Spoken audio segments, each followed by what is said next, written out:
This is the look we get when we use this very simple way of making pad increases. As you see, the increases look symmetrical, like little dashes that go along the central stitch. Let's see how we can make those increases. First, work to a spot where you plan to add a new stitch. In my swatch, the increases are arranged around one central stitch, so I'm gonna work to that stitch.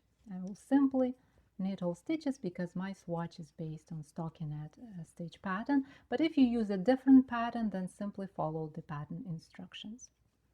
So I get to that stitch, I'm right here, and this is the place where I need to add a new stitch to make an increase.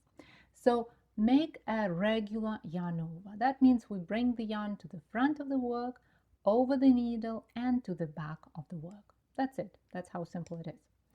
Then work to the spot where you need to place the other increase. In my case, it's going to be just knitting this central stitch.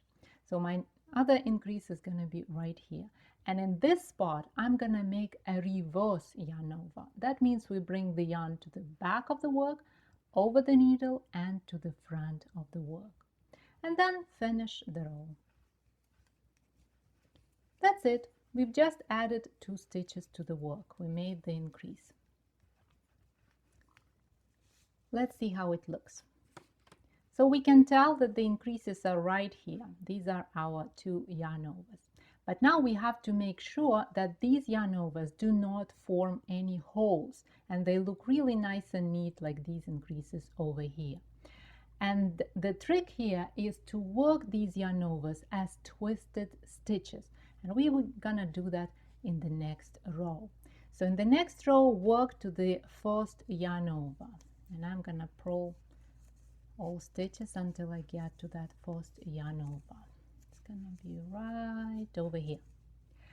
And then, well, you can tell this is the yarn over because it looks very different from the rest of the stitches, right?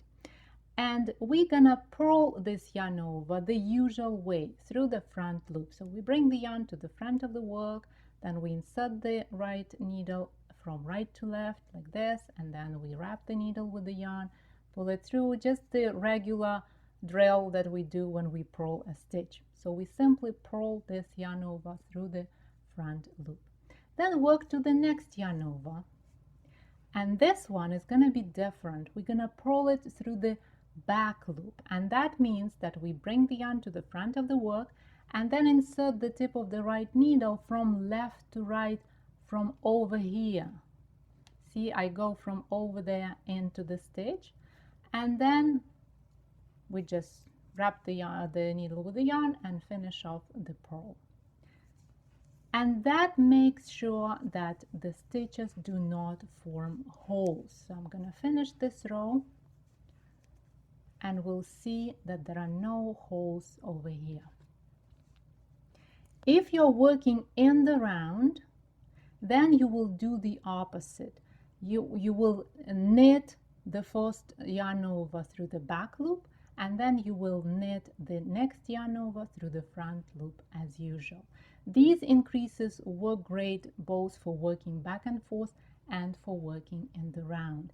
And as you see, they form nice, almost invisible increases that look very neat in any project.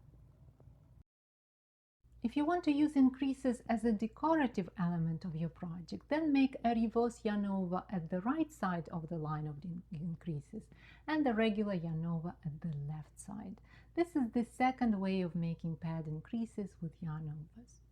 To get step-by-step instructions for both ways, go to 10roseaday.com/easy-pad-increases. To download this tutorial as a PDF, join the club at 10roseaday.com/club. Thank you for watching this video and have a wonderful week. I'll see you in the next tutorial.